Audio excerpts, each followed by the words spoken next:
Welcome back in to the Direct Selling Accelerator podcast. My name is Sam Hind, and today we're going to be talking all about the latest Facebook updates, and boy, have there been a lot of them. Now, before I jump into what these updates are right now and give you a little bit of information about how you can navigate them and how you can keep your head sane in this process of Facebook rolling out so many changes, I just want to make it clear how Facebook rolls things out. Because a lot of confusion is coming at the moment where people are wondering why they're not seeing the same changes that their friends might be seeing.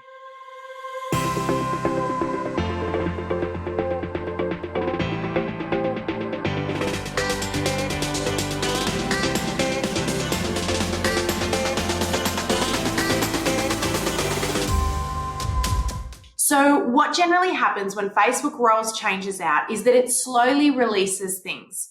Now, there's no obvious rhyme or reason. Sometimes they'll release things to one country before another. Another time they'll release it to a certain demographic first. Other times it'll be a particular group of individuals or people that follow certain pages. Facebook makes its own rules. So when it rolls something out, it no longer puts its tests in like it used to. Facebook now will roll out a change and it will test it as it rolls. So this means that you may be seeing something that's going to change several times before it settles down, and that is the new change or app that you're going to be using.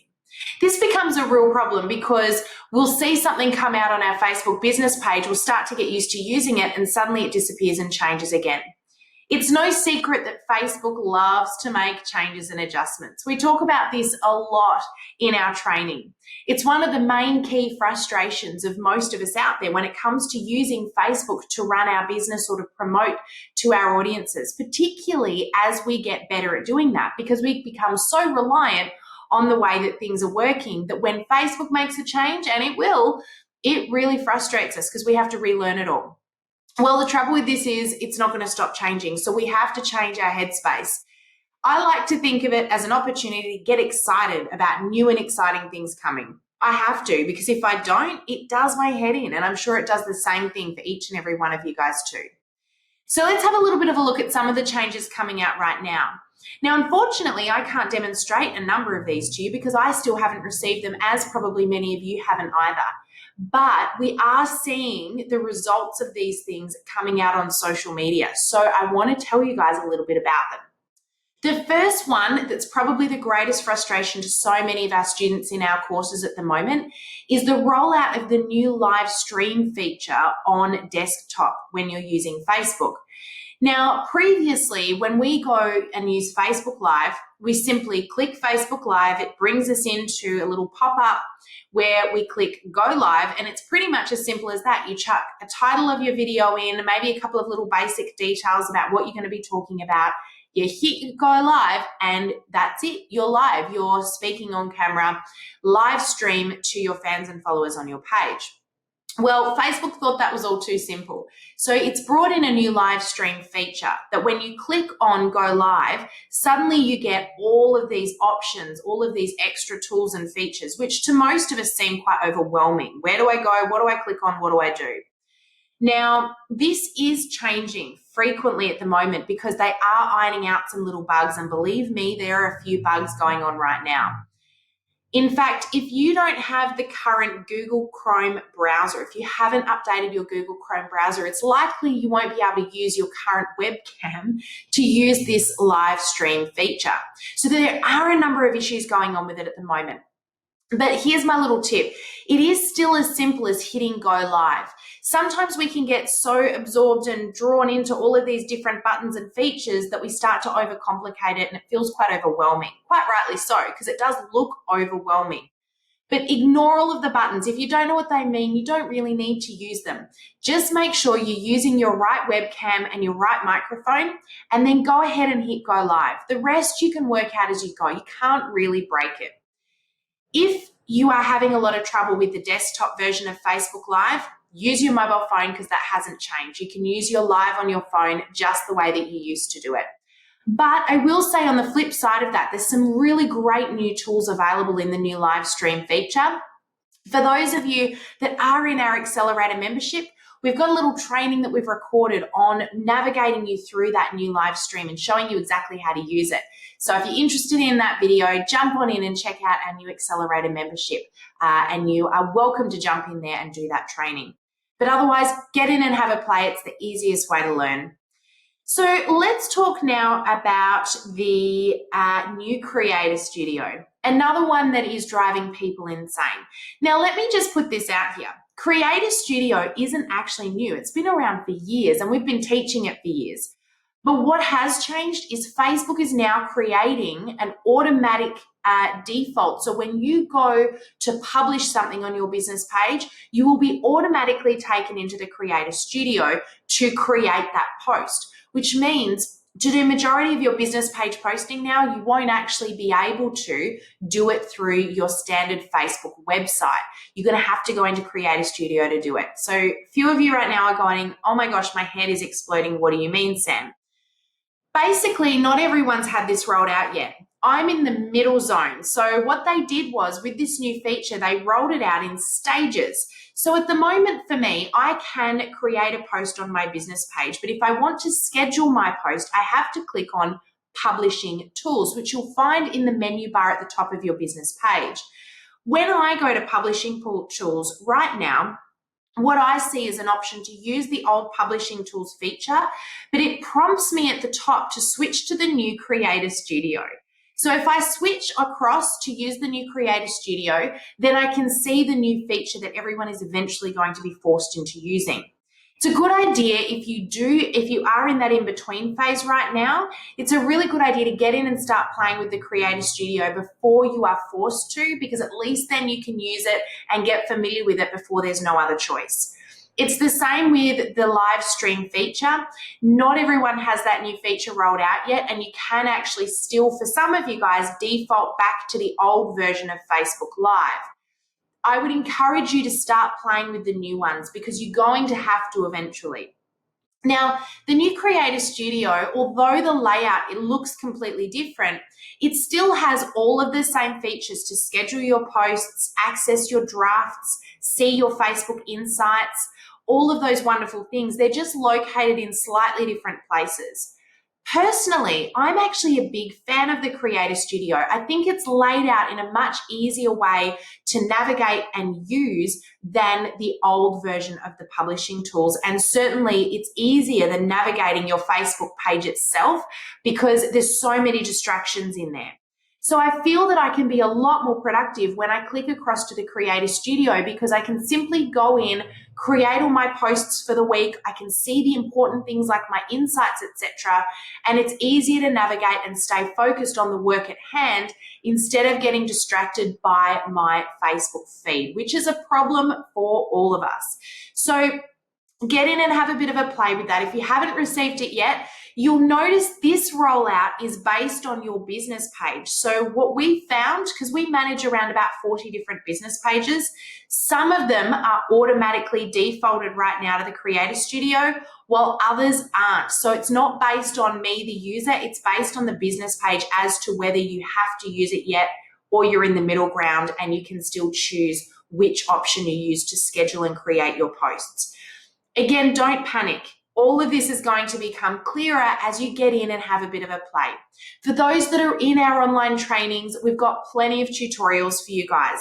But for the rest of you, there are loads of tutorials available out there. You can, of course, access some from us, but get in and have a play. Like I said, learning is done so much easier when you start to play around and navigate. And you can't really get it wrong. If you put a post up that you're not happy with, just go in and delete it or hide it and start again. All right. There is a new feature that's rolling out on Facebook as we speak that I think is a stroke of Facebook brilliance. Now, Facebook is being really careful right now about how they treat the population, how they treat their users. They are looking out for everyone's mental well-being given the situation we're in right now being the COVID-19. Of course, lots of us are in isolation. There's a lot of extra usage of social media happening right now. And Facebook is fully aware that their platform needs to really take into account the mental health and well-being of their users because people are using Facebook so much more right now than they ever have. So As part of that, would you believe Facebook has recognized that people need some screen-free time? They need to be able to step away, and they understand that although they want users using the platform, their mental health and sanity is even more important than that. And Facebook has taken a real stance on this and said, we want you on our platform, but we also want you to be healthy. So what they've done is they've created a new quiet mode. This is being rolled out right now on iOS devices, so Apple devices only. It will eventually come to Android, but hasn't appeared yet.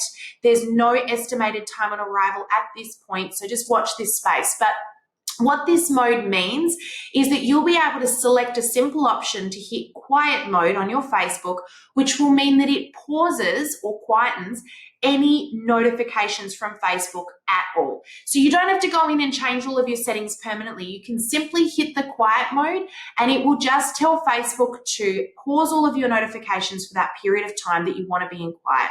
So this is a fantastic way to force yourself, but also give yourself permission to be away from social media for a period of time.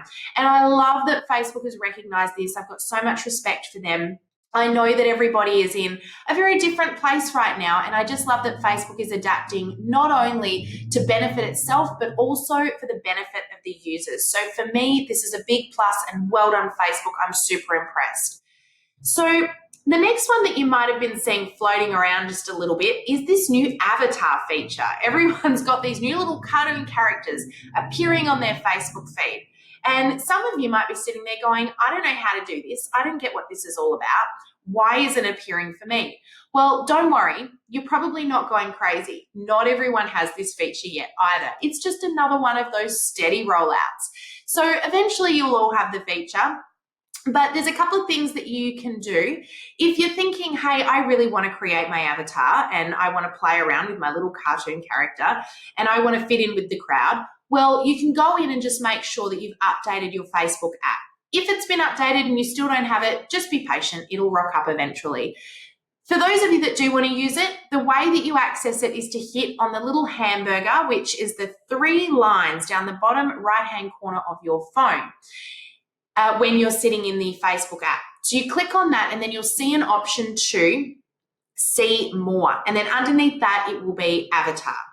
Now, if you're sitting there right now going, why would I do that? It's a great question. I don't actually know. For me, it's a little bit lost on me. I think it's just a lot of bored people out there right now wanting to play with a new feature. It's kind of like when the 3D photos came out. Everyone was doing them. Then they got bored and moved on with the next thing. Kind of fits in the same category, I think. But it's a little bit of fun, and if you want to do it, that's how you do it. If you don't have it yet, be patient. It's on its way. Now, the last thing I want to speak to you guys about today is a little update that isn't overly new, but it is one that a lot of people are still ignoring and wondering why they're having problems with it. And this again is around mental health right now. So Facebook rolled out some changes that it is being very, very strict on right now involving COVID-19. So the main change I want to talk to you about is the change that bans any ads that use the word COVID-19 or more specifically are related to capitalizing on fears based on the current epidemic, so the virus that's going around. This means if you are creating an ad that uses the word COVID-19, that uses the word coronavirus, that uses the word epidemic, that infers that people should purchase your product or use your service or your business because of what's going on in the world right now, then not only will your ad get rejected, but your page will likely also get flagged. Now, you don't want this to happen because if you get a certain number of flags, you go into a review. And when you go into a review, it usually means your page gets temporarily or permanently deleted while they go through that process. Now, remember that all of these things get audited by bots. It's not being done by humans until later on down the track. So this means that you've got computers picking up on certain words, phrases, etc. So you've got to be really cautious about the wording that you use. My general consensus is if you're running an ad or you're putting a post out there on Facebook, remember that Facebook's policy is it wants users to leave the platform feeling better than they did when they came in. This means you're not allowed to point out any negative aspect of an individual or their life. So use the flip side. If you want to promote your health product, don't say to people, are you sick and tired of feeling low energy all day, being tired, not being on top of your game? Well, I've got a product for you. The way that you can flip this around, and this is the same with any product, even let's just say it's gym or you're a personal trainer, you can't say or shouldn't say, are you sick of feeling tired and overweight and, looking at yourself in the mirror and feeling miserable? Well, we've got a program for you. What you can do, and remember this as well, people will not remember what you said, but they will remember how you made them feel. If the result of your advert or your post is that you remind somebody about something that depresses or upsets them, they may not pay particular attention to the fact that you're helping them. What they will subconsciously remember is that you were responsible for taking them back to that place, for making them feel bad about themselves. And Facebook is fully aware of this. So the best way for you to flip this and do it so that you're not only not breaching Facebook's rules, but you're also doing the best thing for your fans, followers, and potential customers is get them to focus on the positive. Do exactly the same thing, but turn it around. Would you love to jump out of bed in the morning and feel energetic and excited and totally on top of your day? Well, I've got a product that can help you with that. Or would you love to fit into that piece of clothing in your closet that you've been eyeing off for the last year? Or would you love to look at yourself in the mirror and feel excited and healthy and energetic and proud? Well, we've got a program to help you get there. So these are some really simple ways that you can not only make sure you're in alignment with Facebook's rules, but also leave your potential customers feeling hopeful and enthusiastic and excited. So remember, no mention of COVID-19, no mention of coronavirus or epidemics or pandemics or any of those things. And try and think about how you can leave not only Facebook's users, but your potential customers leaving the platform feeling better than they did when they came in. It comes down to each and every one of you. It's our job to make sure the content we're putting out there on Facebook is uplifting and exciting, hopeful, enthusiastic. So guys, I hope that that's a little bit of useful information for you today. I know there is so much stuff happening, but I wanted to talk to you about the key ones, the ones that we know are really affecting our students right now. We're getting a lot of questions in our groups about these particular changes. So I thought it was time that we jumped in and we did a little bit of an update for our podcast listeners as well. So don't forget, if you've got any questions, you want to reach out, you love some extra help, you want to join any of our courses, or if you simply want to say hi, please don't hesitate to jump onto our Facebook page, Oksano Marketing, or our Instagram profile. Give us a little hey and introduce yourself, and we would love to jump in and give you a bit of a hand. But in the meantime, look after yourself, and we look forward to seeing you again next week. God bless. See you guys.